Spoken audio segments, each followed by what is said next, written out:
always intended to do the presentation, the message on wisdom. And then I knew that I wanted to do something on related to the wisdom presentation, but I knew I wanted to do something on knowledge later for a completely different reason.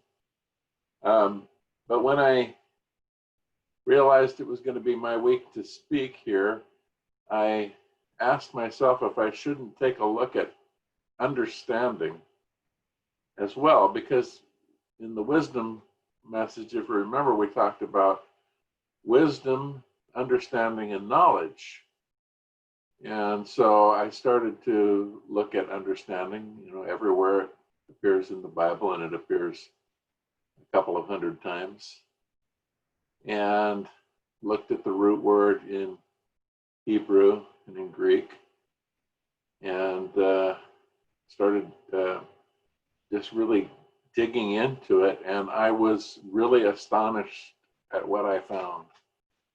The Bible is such a wealth of incredible treasure. And it never, I've been reading the Bible for 50 years, more than 50 years now. I never get tired.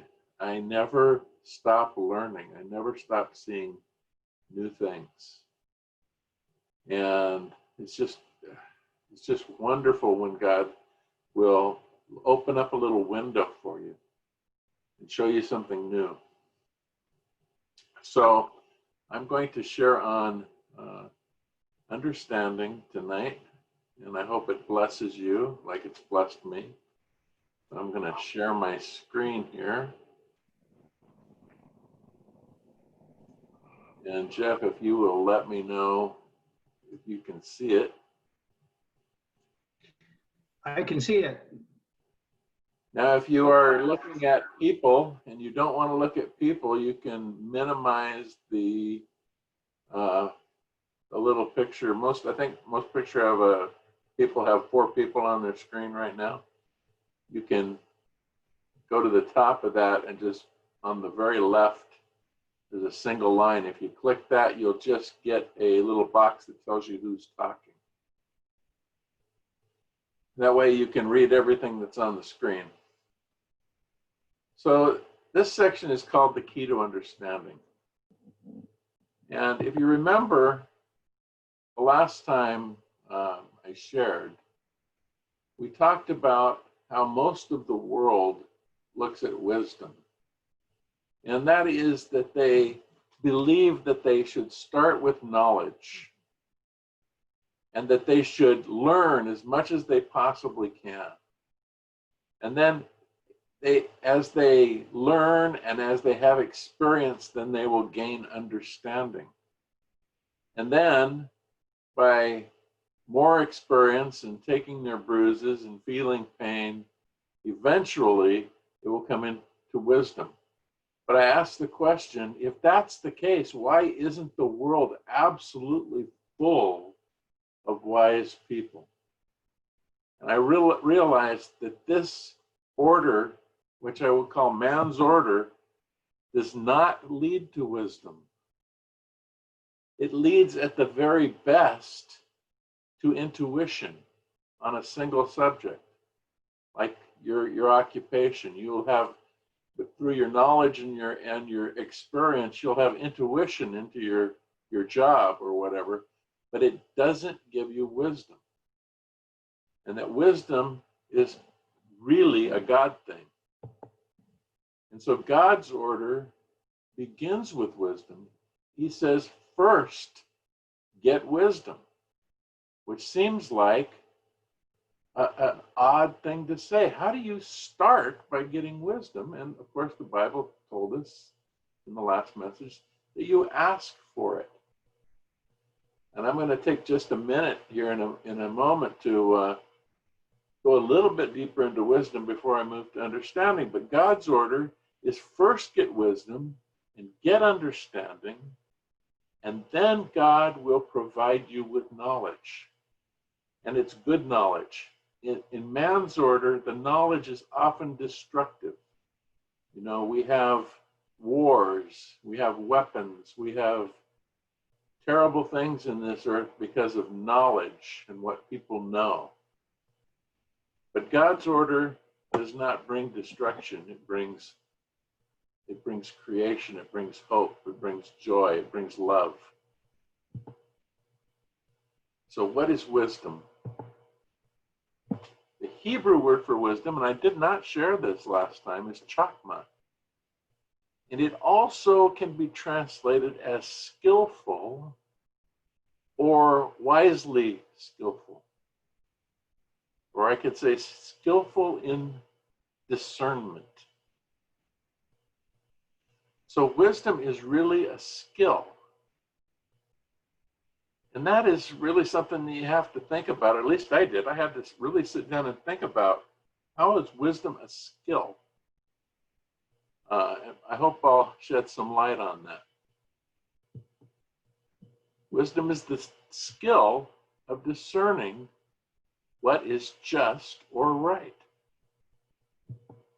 Okay, and Psalm 111:10 says, the fear of the Lord is the beginning of wisdom. And beginning means, it has a couple of meanings. One is the principal thing. That the fear of the Lord is the principal thing in wisdom. It also can mean the commencement, the beginning. So I think it's both. If we have the fear of the Lord, now we have the right foundation. If we want to have wisdom in our lives that actually results in good decisions, good results, we have to begin with the fear of the Lord. If you don't have the fear of the Lord, you will not be wise. Now, what is understanding? Primary Hebrew word, there are several, but the one that's mostly used and the one that's used for our purposes is bene, meaning to separate mentally or distinguish. I found this to be fascinating. I learned this from Strong's Concordance, that this Hebrew word means to separate mentally or distinguish. And so if we have this foundation of wisdom, which is a skill, then we can look at all of the possibilities and find the right area to look in and separate these things mentally. So Job 28:28 says, the fear of the Lord, that is wisdom, and to shun evil is understanding. So the fear of the Lord is the foundation, and then we can look at the world and we can look at what we see as good and evil, and we can choose to shun it because we have understanding. So understanding is applying the skill of wisdom within the proper context. We need context for making decisions. We need to know first what our foundation is, and second, where we should be looking in the world full of information, looking for answers. Now I want to talk about something called the definition. This was a revelation to me, but it didn't come directly to me. It came from a recording I heard of Ravi Zacharias. And I don't know if everyone knows who Ravi Zacharias is. He's very ill at the moment and he really needs our prayers. But he is a Christian apologist of the highest order. I think one of the greatest of our time. Some people call him the C.S. Lewis of our time. And Rabbi Zacharias basically first read John 1:1, which says, "In the beginning was the Word, and the Word was with God, and the Word was God. He was with God in the beginning. Through him all things were made. Without him nothing was made that has been made." And then he said, this word, which is the Greek word logos, logos can actually be translated a couple of other ways. One is reason, the reason. So you could correctly translate John 1:1 as, "In the beginning was the reason, and the reason was with God, and the reason was God." Okay? The other word that he said was fair to define logos as was the definition. So you can also look at John 1:1 this way.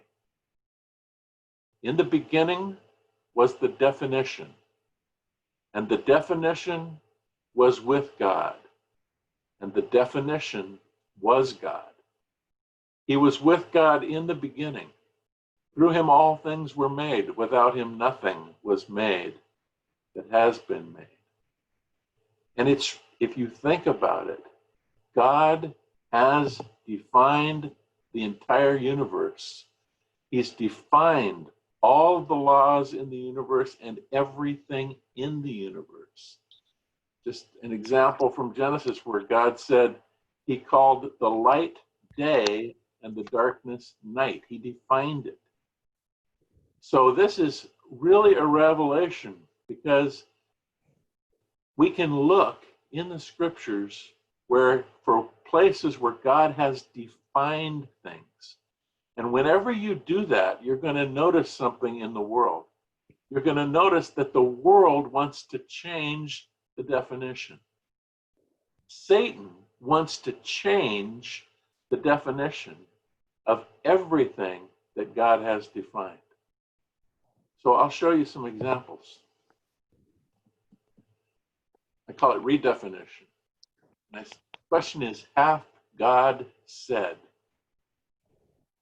So we go to the Garden of Eden, and it says, "Now the serpent was more crafty than any of the wild animals the Lord God had made. He said to the woman, 'Did God really say you must not eat from the tree in the garden?' The woman said to the serpent, 'We may eat fruit from the trees in the garden, but God did say you must not eat fruit from the tree that is in the middle of the garden, and you must not touch it, or you will die.' 'You will certainly not die,' the serpent said to the woman, 'for God knows that when you eat from it, your eyes will be opened, and you will be like God, knowing good and evil.'" Now notice first, Eve's answer is really incorrect. God didn't say you must not touch it. She added that to what God said. She was adding on. But the key thing here is Satan wanted to redefine what God had said. So he's in the King James Version, he said, "Hath God said you must not eat from any tree in the garden?" And he wanted to twist that. And in twisting it, he could get the woman to do evil. God intended Adam and Eve to live forever in the garden, and Satan wanted to destroy that. So he twisted it. So let's talk about Satan in redefinition. Here's another. "I will put enmity between you and the woman, and between your offspring and hers. He will crush your head, and you will strike his heel." So God, in judging the serpent, said, "I will put enmity between you and the woman."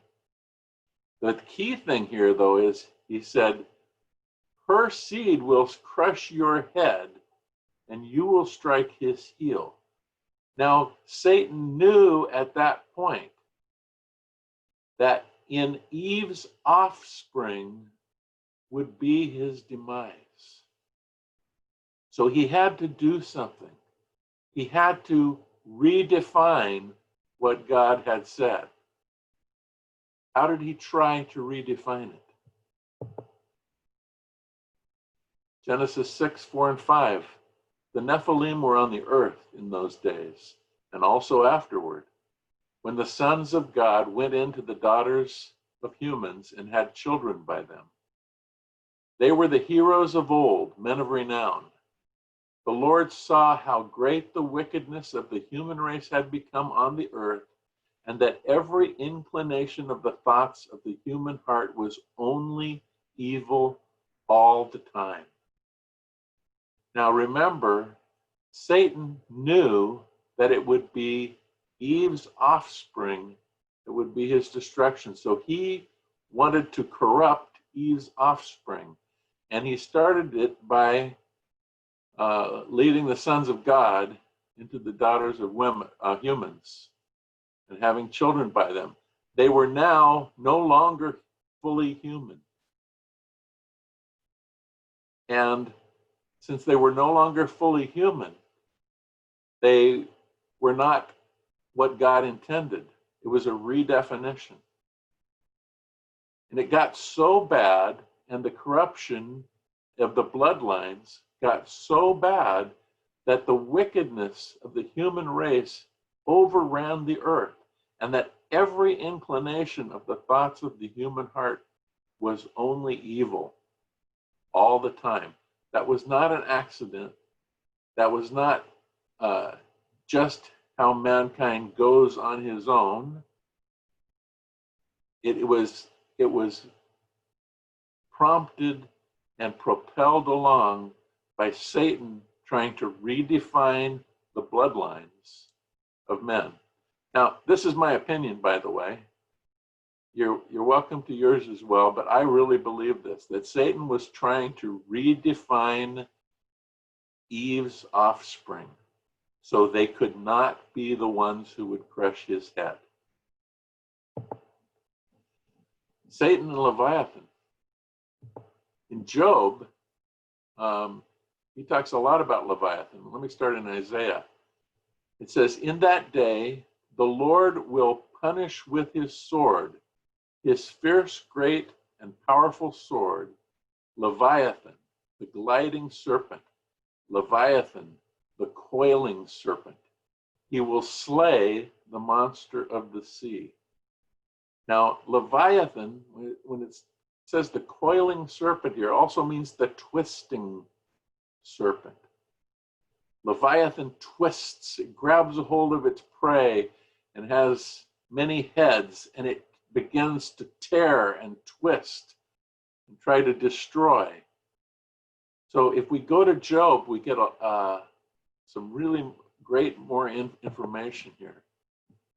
Oh, sorry, let's start in Psalms. And this is really interesting because remember in the garden, God said the offspring of Eve would crush Satan's head.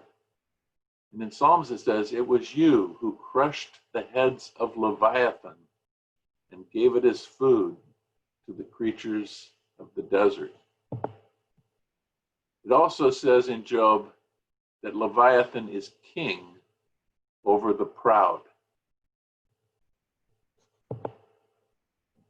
So let's go back to Hath God Said. How does Satan try to twist whatever God has said? In the beginning, God created the heavens and the earth. This is the context. This is the understanding that we should have when we're looking at the world and we're looking at all of the noise in the world, because the world is telling us, and Satan is prompting the world to tell us, that God had nothing to do with the universe. That the universe just came out of nothing in something called the Big Bang. This is a redefinition. clearly says God created the heavens and the earth. But Satan has redefined that in the modern age to say, oh, the universe just happened. It was a big accident. It was a big mistake. So you can see that when you're looking at the world around you, look for what God has defined and look for how Satan is redefining it. Here's another one. Then God said, let us make mankind in our image, in our likeness, so that they may rule over the fish of the sea and the birds in the sky, over the livestock and all the wild animals, and over the creatures that move along the ground. So here it says, let us make mankind in our image. If the first line there is about the so-called evolution of the universe, of the material universe, this line is about evolution of the species or the origin of the species. The Bible tells us that God said that he made mankind in his own image, in his own likeness. What does the world tell us? What does Satan try to get the whole world to say today? Oh, no, no, no. We didn't, God didn't make us. We came from earlier renditions of humans, and before that from some kind of ape, and before that from some amphibian, and before that from some single-celled organism in the primordial soup. So wisdom is the skill of looking at the world and then mentally separating. Understanding is mentally separating, saying, which is true, that we came from biological evolution from the primordial soup, or that we came from God as he created us in our own image. Because we have the revelation given to us by God in the Bible, we have the ability to have understanding. And those who have understanding, really, I'm going to talk about science in a minute, but last week, or the last time I mentioned the scientists at the Discovery Institute in Seattle. Amazing, top-notch scientists, and more top scientists today are beginning to say the universe just could not just have happened. There has to be an intelligence. Now, that doesn't mean they've all become Christians. Many of them have, but many scientists, and we're talking about the number 1 and number 2 scientists in their field in the world, are one by one coming to the conclusion that this universe and this biological world that we're living in didn't just happen. It couldn't have just happened. It must have a designer behind it. Here's another one. It says, then the Lord God formed a man from the dust of the ground and breathed into his nostrils the breath of life, and the man became a living being. Again, this is more, and Satan says, hath God said that God formed man from the dust of the ground and breathed into his nostrils the breath of life? He didn't really mean that. He meant, it was a long process that took billions of years and lots of mistakes and errors and mutations. So here I want to take a short break and talk about science. Because what about science? I mean, there are some smart people in the world that have created an entire cosmology about how the universe came to be and how people came to be on Earth. What about science? Now, one thing you might notice is many people today use science as a weapon. They use it as an unassailable authority, insisting that whatever the modern scientific consensus is in fact the truth. And so they call Christians science deniers. And they call anybody who doesn't go along with their agenda science deniers. But what about science? Let's take a look at science just for a moment. This is my mentor that I've studied under for many, many years, Israeli physicist Dr. Eliyahu M. Goldratt. And this picture, by the way, was taken at Pacific Lutheran University in Tacoma when he was visiting there. And I was standing just a couple of feet off to his right there as this picture was taken. Dr. Goldratt wrote, "Science for me, and for the vast majority of respectable scientists, is not about the secrets of nature or even about truths. Science is simply the method we use to try and postulate a minimum set of assumptions that can explain, through a straightforward logical derivation, the existence of many phenomena of nature." So, trying to put that a little bit simpler, science is not about truth. Science is just trying to find the best way to describe a phenomenon in nature based on what we know at the present time. So that kind of takes away some of the gunpowder in people that say that we're science deniers. They don't even know what science is. Goldratt was a top scientist. He was by far the most brilliant and fascinating person I had ever met. There's also a book that was written in 1962 by a historian of science named Thomas S. Kuhn. It is considered, and if you looked it up on Amazon, you would see that it is a 5-star book, considered as one of the greatest books on science ever written.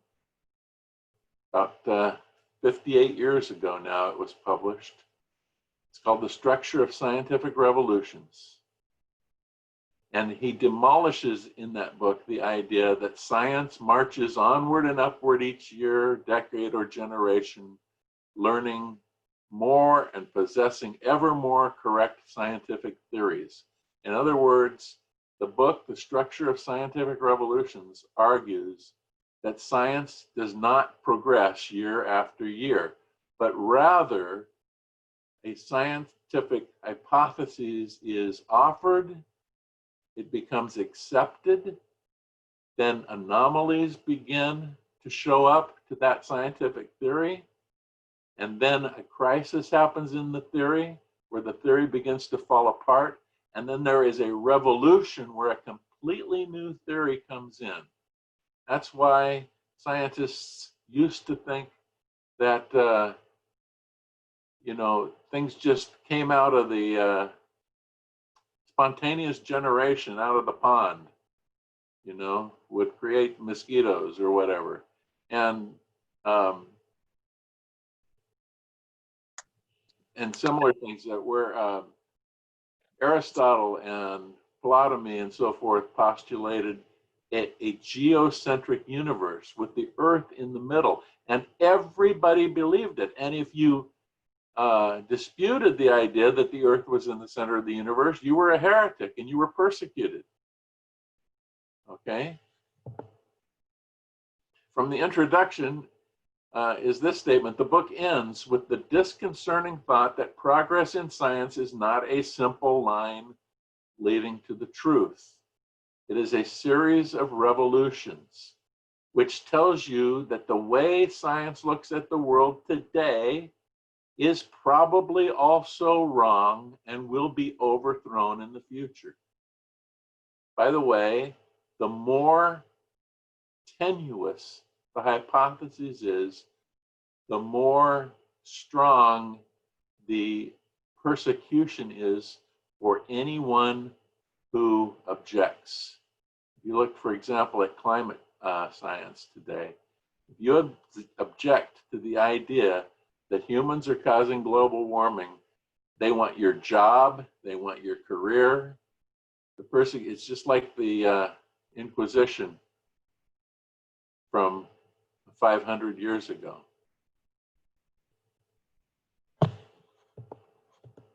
So let's talk about the scientific revolution for a moment. This is a well-defined period in Earth's history. It really came all after this happened. October 31st, 1517, Martin Luther nails the 95 Theses to the door of All Saints Church in Wittenberg, Germany. Now, why do I say that this started the scientific revolution? Well, really because it really challenged the thinking of millions and millions of people. People started to think. They started to challenge everything around them because some of their most precious beliefs were being challenged by Martin Luther. Now, I'm not talking at all about what Martin Luther said, and I don't want to highlight the confrontation between the Catholic Church and Martin Luther. That's not my intent here. My intent is just to say that Martin Luther kicked off this wave, a new way of thinking, of people asking deep questions. Okay, so by 1543, and really he waited to the end of his life to publish it because he was too afraid, literally, of the Inquisition, Nicholas Copernicus published On the Revolutions of the Heavenly Spheres. In this book, he said, the Earth is not the center of the universe. Actually, the sun is the center of the universe. By the way, that was wrong, but it was the revolution that Thomas Kuhn talked about, that the old theory was overthrown and the new theory was embraced, that the Earth revolved around the sun, and the sun, according to Copernicus, was near the center of the entire universe.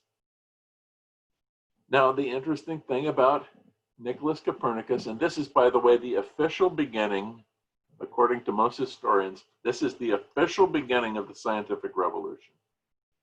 Copernicus publishing On the Revolutions of the Heavenly Spheres. But what kind of a man was Copernicus? Well, he was a Catholic priest, actually. And here's what he said about God. To know the mighty works of God, to comprehend his wisdom and majesty and power, to appreciate in degree the wonderful workings of his laws, surely all this must be a pleasing and acceptable mode of worship to the Most High, to whom ignorance cannot be more grateful than knowledge. So science was birthed, and the scientific revolution was birthed by a man of God. And then the great scientific discoveries, the things that really changed the whole world forever. Look at the people and what they said. Here we talked about Francis Bacon a little bit last time. Francis Bacon is called the father of the scientific method. If you remember the scientific method from school, is that you postulate a hypothesis, then you test the hypothesis. If the hypothesis fails, then it's not a good hypothesis. If it works and works repeatedly, then you have a pretty good hypothesis and it turns into a theory and people accept the theory and it becomes the new paradigm. Okay, that's the scientific method. What did Bacon say? He said, let us begin from God and show that our pursuit from its exceeding goodness clearly proceeds from him, the author of good and the father of light. He also said, you err, not knowing the scriptures nor the power of God. This canon is the mother of all canons against heresy. The causes of error are two.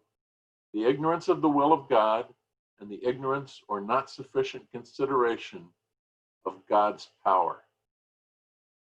Now notice that the real creators of what we would call modern science, the real fathers of science, were deep believers who gave glory to God. And science was given to us by God. Reason was given to us by God because God is the ultimate reasonable being in the universe. God is the ultimate logical being in the universe. People who try to say that Christians are science deniers don't realize that God himself is the ultimate scientist. He created everything there is. He knows how everything works. And the early fathers of modern science understood this and said so. What is normally referred to as the close of the scientific revolution, and there would be after this another 100 years or so of breakthroughs in science before what was called the Enlightenment came along. The close was the publication of the Principia Mathematica by Sir Isaac Newton in 1687. Isaac Newton and a colleague basically invented calculus. They invented modern mathematics, and Isaac Newton is considered the father of physics. Well, I don't know if you know that of all of Isaac Newton's writings, he wrote far more on God and theology than he wrote on science.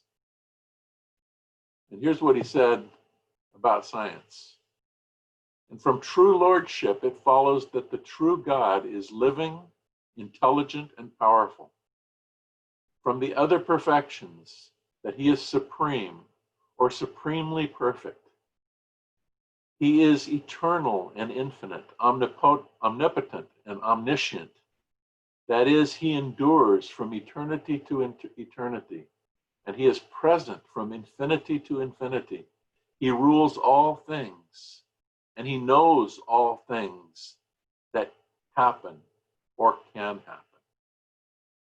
So are we science deniers? Were the people that created modern science deniers? Or did they have it right? And then as time has marched on, Satan has been redefining science. He's been redefining every aspect of science. Even the great universities, and I'll just use Harvard as an example, when they were founded usually as theological schools, but here is from the founding principles of Harvard. It says, let every student be plainly instructed and earnestly pressed to consider well the main end of his life and studies is to know God and Jesus Christ, which is eternal life. John 17:3. And therefore to lay Christ in the bottom as the only foundation of all sound knowledge and learning. And seeing the Lord only giveth wisdom, let everyone seriously set himself by prayer in secret to seek it of him. Proverbs 2:3. So this was from the charter of Harvard University. It doesn't resemble this anymore because it's been redefined. Harvard University doesn't have this in their charter anymore, as far as I know. At least in the way they act, it's diametrically opposed to what their charter started with. So hath God said. I want to move to a little bit more everyday life now. God made the wild animals according to their kinds, the livestock according to their kinds, and all the creatures that move along the ground according to their kinds. So God said that a cow made a cow, a dog made a dog, a horse made a horse, and so forth. redefinition said, no, people came from apes, apes came from amphibians, amphibians made apes, apes made people. Okay? But understanding that with the foundation of the fear of God and understanding the ability to mentally separate, we know that God made all animals according to their kinds. Here's another great one. So God created mankind in his own image. In the image of God created he them, male and female, he created them. So hath God said God made only two genders? God didn't really mean that. He really meant there were 53 genders. Now I want to point out something really important here. The point I'm making is not political. Okay? It's based on the belief I have in the living God. It's not a political belief. It's not, when I say there are two genders, it's because I believe what God said about it. It's also not a basis for hatred or persecution.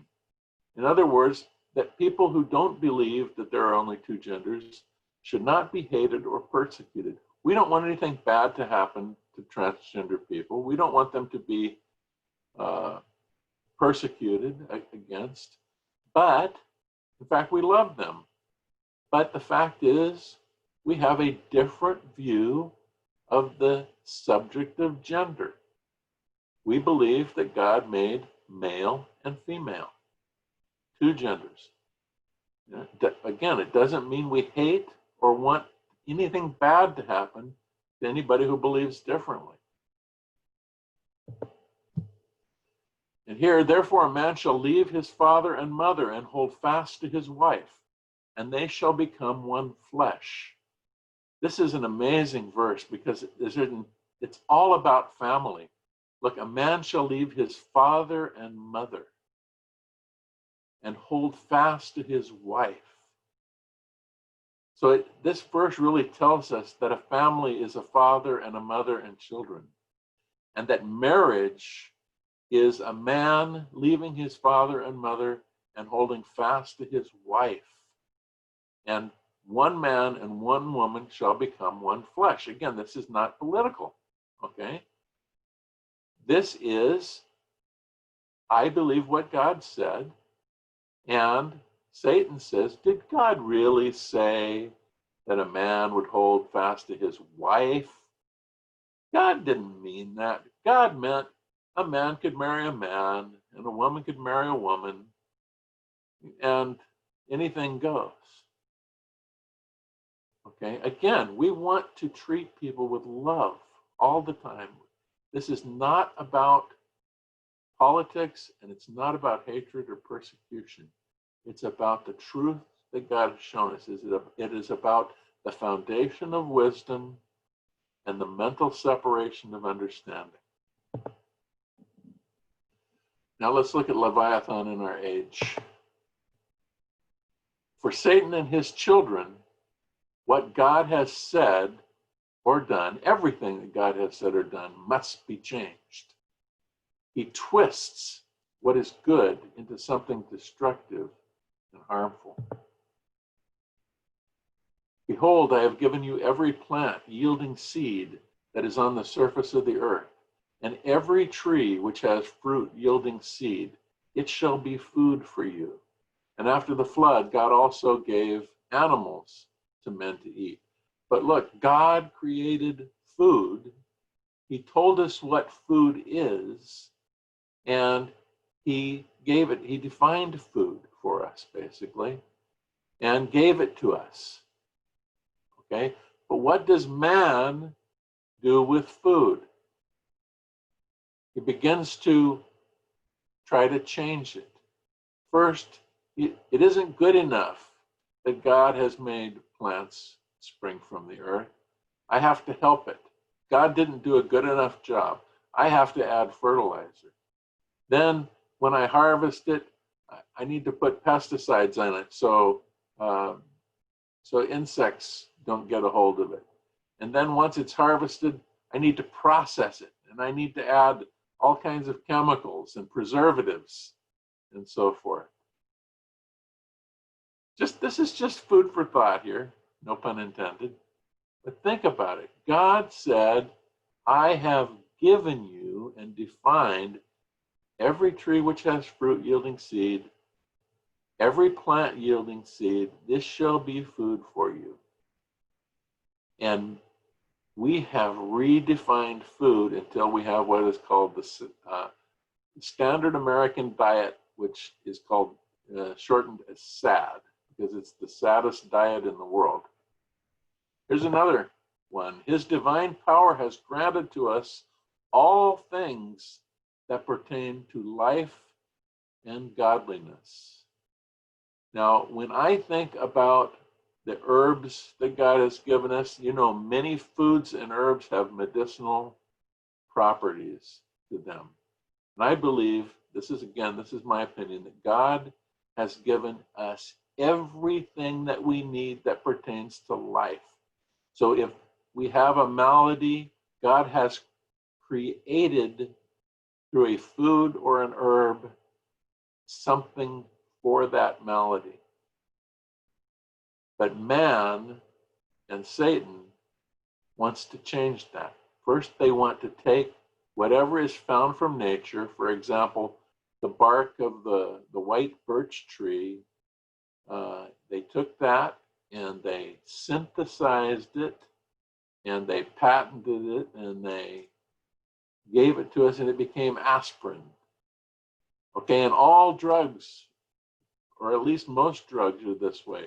Drugs have a natural equivalent that they first try to synthesize and patent and make money off of. And so we have what we call pharmacies that dispense these drugs. Now, the word pharmakia appears in the Bible 3 times. Pharmakia is the Greek word from which we get the word pharmacy or pharmaceuticals. Maybe you've heard this and maybe you've haven't. But it's used 3 times in the Bible. Once pharmakia is translated as witchcraft. And twice pharmakia is translated as sorceries. So this is the twisting. God gave us everything that pertains to life. But man says, not good enough. Satan says, has God really given you everything that pertains to life? Maybe you can do better. And so the whole world is about doing better than what God did. This is Leviathan in our age.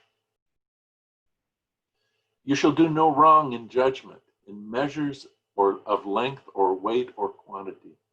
You shall have just balances, just weights. And I bring this one up in terms of money. In ancient Rome, the coinage started out as pure gold and pure silver, and it had value.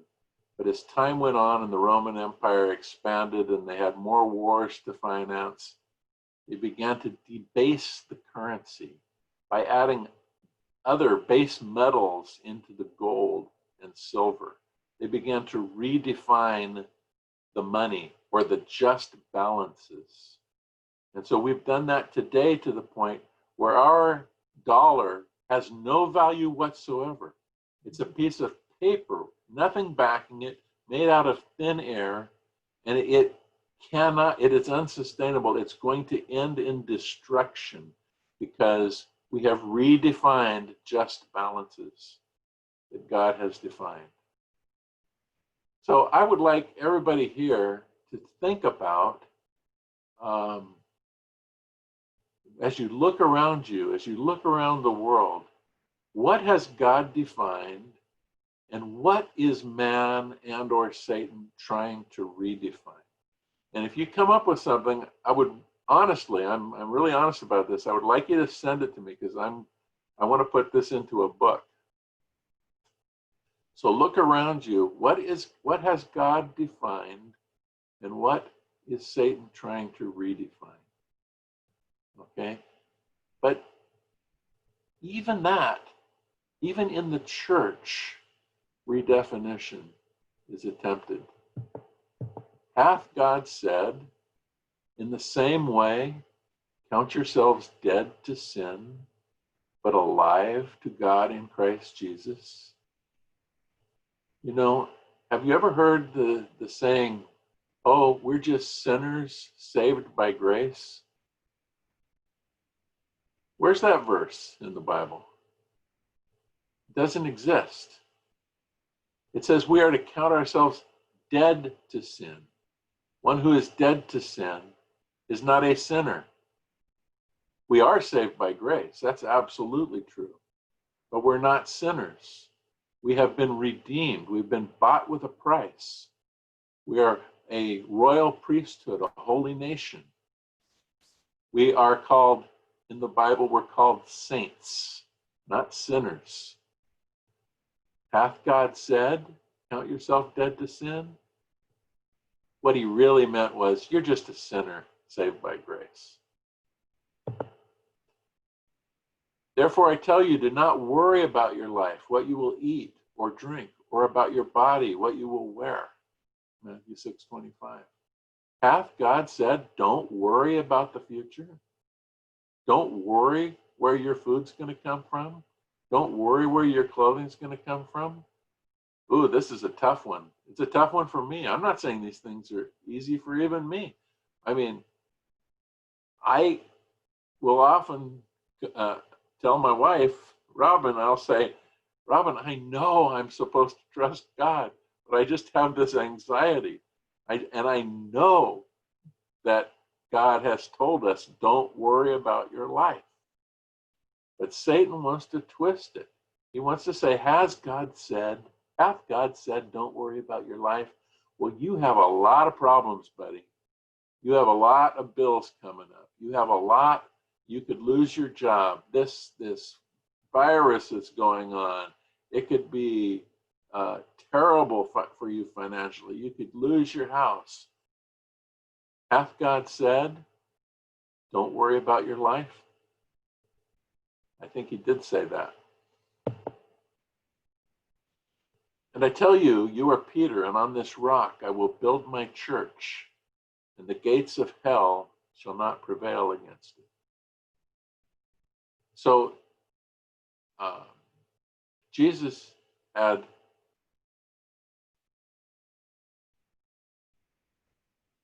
just a couple of verses before, I'm trying to remember exactly what it said. He had asked Peter, who do people say I am? And Peter, they had several answers. And he said to Peter, and who do you say I am? And Peter said, you are the Christ, the Son of the living God. And Jesus answered and said, and I tell you, you are Peter, and on this rock, he is the Christ and the living Son of God, the Son of the living God. I will build my church, and the gates of hell shall not prevail against it. Now, the word church, I think most people know, is ecclesia. But ecclesia means the called out ones. Satan will say, hath God said, I will build my church? What he really meant was, you need to segregate yourselves into areas where you have the same doctrine. Now, whenever you see in the New Testament the word church, it just says the called out ones. And there are some really unfortunate translations, because the very same word church is also translated churches, and it's wrong. And what God said, to the church at Thessalonica, to the called out ones at Thessalonica, to the called out ones at Corinth, it is one church. It is one huge group of called out ones that is in many locations.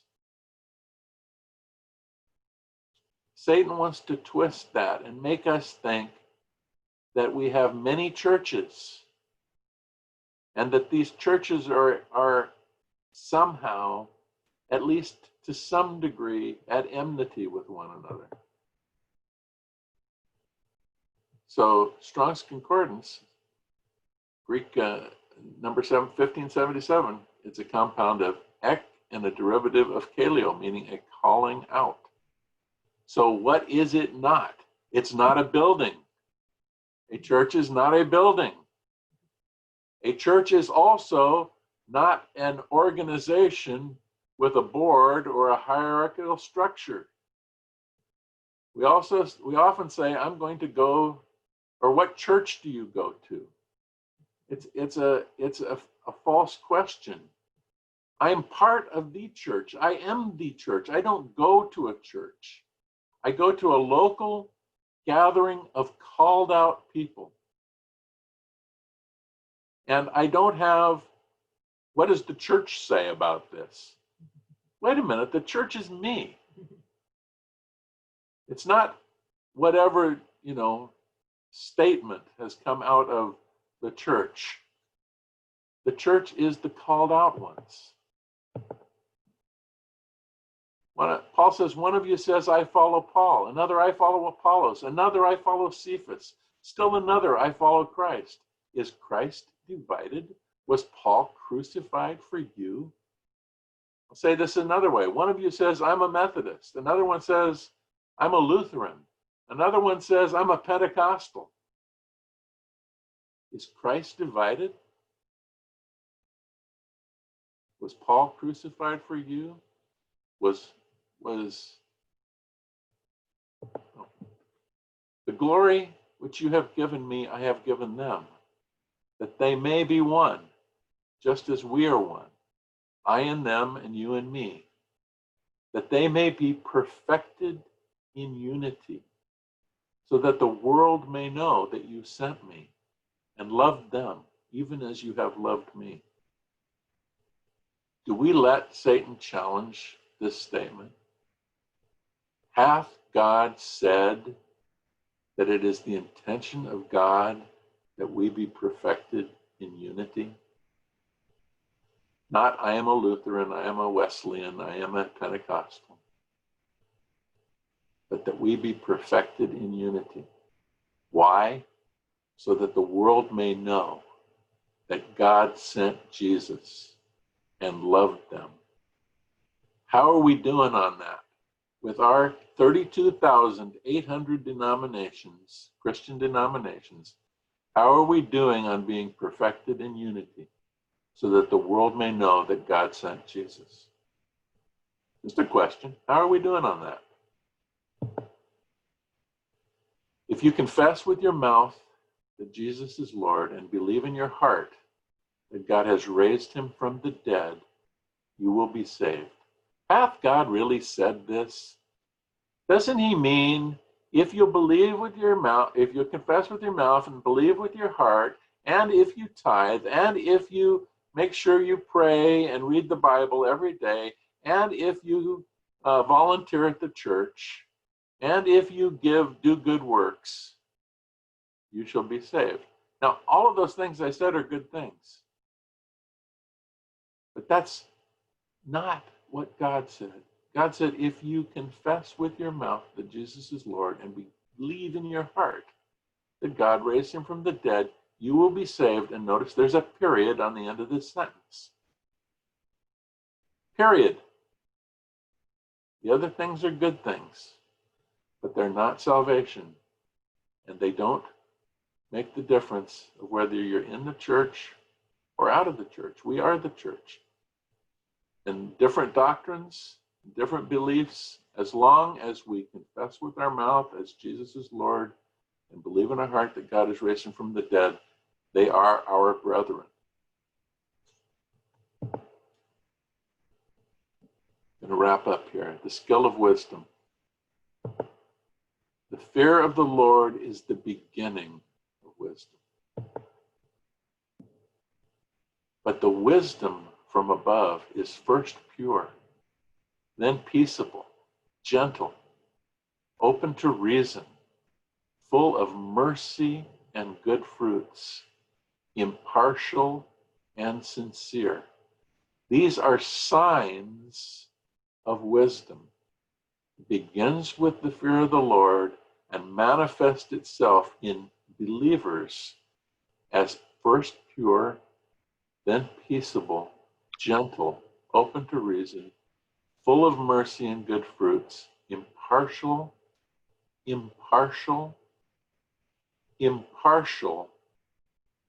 and sincere. Is this what we are showing to the world as wisdom? Notice that wisdom is really closely connected to the fruit of the Spirit.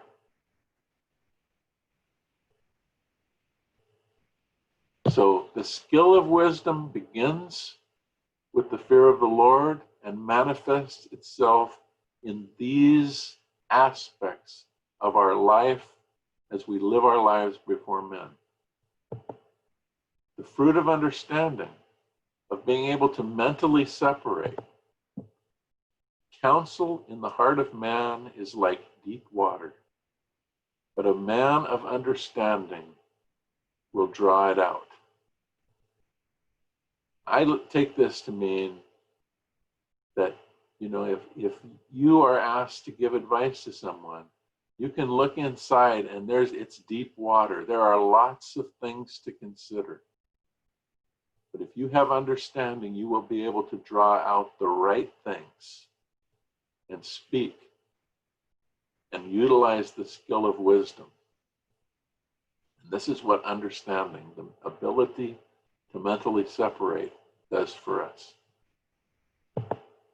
So remember God's order. Wisdom is the principal thing.